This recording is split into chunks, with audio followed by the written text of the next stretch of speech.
Finally from us, for many Black women, dating outside of their race is almost taboo. Grace Salvànt, a young New York City-based poet, took on the subject in a poem that she released on YouTube.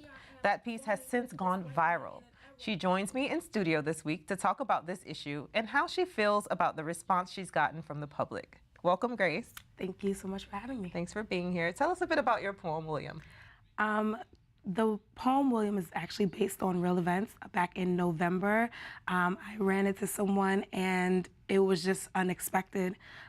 We had a conversation, it was brief, but throughout the entire time I was just like, okay, this is different. This is something I'm not used to. And I literally went home and I probably wrote about 80 to 90% of that poem. And then over the course of probably about a month later, I tweaked the rest of it. But it was based on real experience. Wow. Mm-hmm. So how do you feel about the fact that a lot of Black women are not trying to date outside of their race? I think it comes from, a different perspective. We kind of want, the Mufasa. We want someone that looks like our dad. We want, the Barack. We want a strong Black father figure and male figure in our homes. Either maybe that's what we never had growing up, or we want it just to be like our fathers. And so I understand it, and that's why I was really conflicted when I met William. It's not his real name, but I edited it to protect his privacy. I don't know if he's seen it, but I definitely understand why we don't, or would be more hesitant to do so.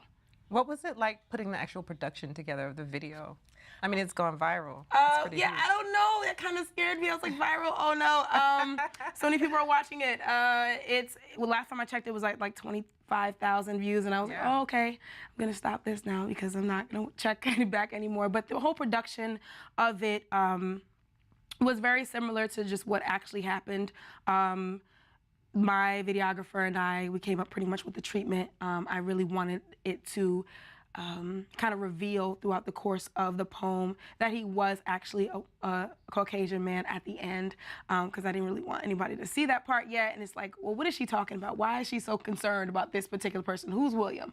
So that's really where the videography came from. But yeah, it just came together the way it was, what I felt like it was supposed to be. I was very pleased with the end product. Okay, and you mentioned that you had issues with actually putting it out. I did. I was very, very nervous because as much as I am a supporter of our people, Black people, I love us, sometimes things like this are seen as a betrayal.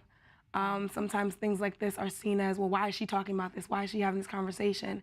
But for me, I really wanted to start the conversation because I know that my peers even have had conversations with me about, well, when we're walking down the street and they see maybe an interracial couple, it's just like there's something that happens. Yeah. And I was like, well, what is this about? Can we dissect it? And it didn't really, it didn't dawn on me until it happened to me.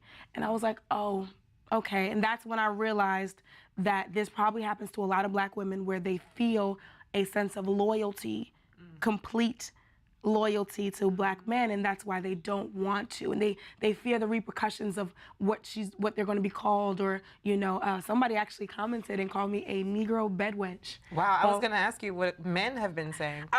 Some men, most of the feedback has been mostly positive.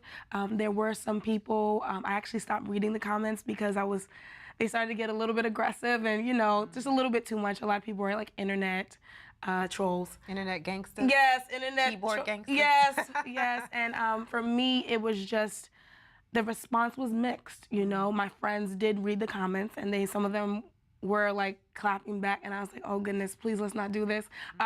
But for men, it was mixed. Some were saying, we've talked about this conversation. Some were saying, you're not loyal. Some were saying, Negro bedwench, hashtag wow. Negro bedwench fantasies, I think that's what they said. Oh my God. And I'm like, I never said that, if you watched it to the end, you would see what my conflict was. So there is a loyalty issue there. Black women were mostly like, girl, do you get down with the swirl? I'm down with the swirl. The swirl meaning black vanilla and chocolate. Mixing, yeah, that's the swirl apparently. Yeah. So there was just a lot of mixed conversations happening, but a lot of it had to do with the way as Black women we kind of want to be loyal to Black men, and that's why we are a little bit hesitant to go and find a William, or to let a William find us, rather. And the production was done in Brooklyn, correct? It was. Yeah. It was. The production happened in a coffee shop, but the actual event when I met William was down the block in a smoothie kind of spot, but the coffee shop was a little bit easier to shoot. So, I mean, it happened, and exactly the way I described it in the poem, it happened, and I was just kind of like lost in a trance this entire time. And then when we had a conversation, it just ended up going left, and I said, okay, I gotta go. Wow. I was nervous. I was really, really nervous, but I did shoot it in Brooklyn. He lives in Brooklyn somewhere, and I don't know if he's seen it, but yeah. Grace, thank you so much for being on the show this week. Thank you.